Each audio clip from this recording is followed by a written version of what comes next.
Hello to whoever's watching. This is Daniel Evans with the video reflection assignment for week three of sports economics. And first off, about what was discussed in class, it reminded me of how this famous football YouTuber, his name's Urinating Tree, big NFL football fan. He talks a lot. He in a lot of his videos he criticizes how the NFL often lets athletes avoid punishment, especially how often it's the better athletes that avoid punishment, while the worst ones get punished for doing the same stuff, if not stuff that's not as bad as the big athletes because of it.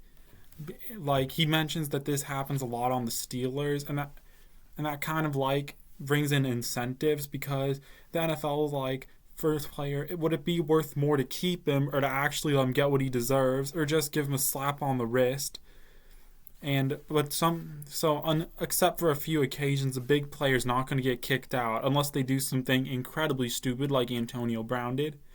He even did a thing called Wheel of Discipline where he shows how it's sometimes incredibly random whether or not players that do bad things inside and outside of the field actually get punishment. Similar to that is how a very bad sports story I read. So Brian Kelly, he used to be the coach of Notre Dame's football team, and because of his wanting to host a game practice outside, a camera student died because of winds knocking over the support tower he was on. And it was Brian Kelly's fault, and because he was a good coach who got them at least 10 out of 12 wins a season, he didn't get punished for a while, and unfortunately that's an example of them deciding that the incentive of keeping the coach in there is, and like not doing anything about it was more than just letting him get what he deserved, because he honestly deserved to go to jail for that. He's now a coach at LSU, and moving on to another thing we talked about, well, the whole class discussed, was the injuries, and this has been mentioned in a lot of videos. Like John Oliver talked about it, how wrestlers have to deal with bad injuries due to a lack of health care because they're contractors instead of employees, which means that they don't get employee health care benefits, something which the WWE honestly knows about and not enjoys, but exploits as to not pay for their health care. And like it was discussed in class, there was the film Concussion with Will Smith for football, how the NFL not tried denying that there was CTE and would do anything to make sure the truth didn't get out. And in one scene in the film, I remember one employee of the NFL tries talking about how, the NFL gives so much to charity, and like he talks about how if 10% of kids who want to play football when they grow up, if their moms told them not to do it, then the NFL is in trouble. Especially the first part of that, the part about the charity thing, really, unfortunately, economics related, because people, like not just sports leagues, but other things think, oh, these places give to charity. Is it really worth giving it? Is it really worth like doing a punishment like this if the cost is so much more? Whether they're right or not is up to the audience. But also Family Guy did things about this, like how they'll cover up the truth about concussions and how once you get a major injury you often lose a lot of money.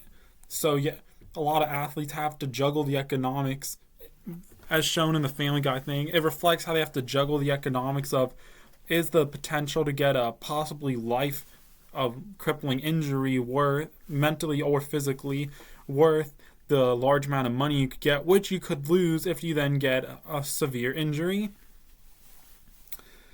So also another thing that wasn't discussed in class but came to me was how during the 2020 NFL season, the NFL had a very odd way of handling which teams didn't play because of COVID and which teams did.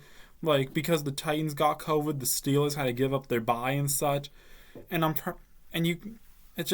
can imagine the NFL like just juggling the incentives, because it's pretty awesome. They're like just trying to juggle like the choices, like which teams would bring more viewers and be worth it, and which teams that if we cancel them won't be as much of a loss, or which teams do we delay because when those instead of cancel, because that'll mean more money, like how they delayed the Ravens game instead of just making the Ravens forfeit because their game against the Steelers would be very profitable, while making the very bad Broncos team play despite having no quarterback whatsoever.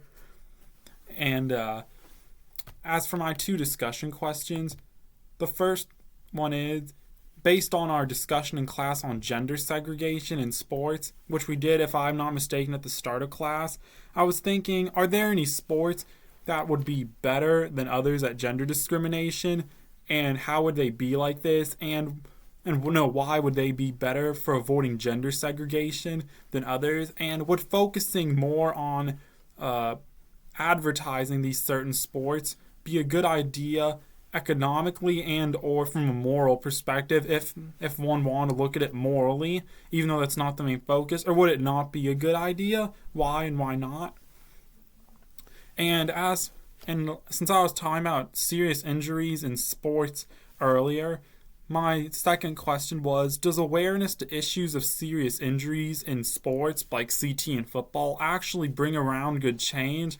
Or does it bring around negative results and or no change at all? Like how in concussion, the guy was like, oh, you can't stop us because of CTE. We give to charity. And I'm like, so the question kind of asks, like, would people do anything? Or are they afraid of, like, hurting charities or not? So anyways, that's my reflection on the class. Those are my 2 discussion questions. Thank you for watching, and I hope you have a great evening.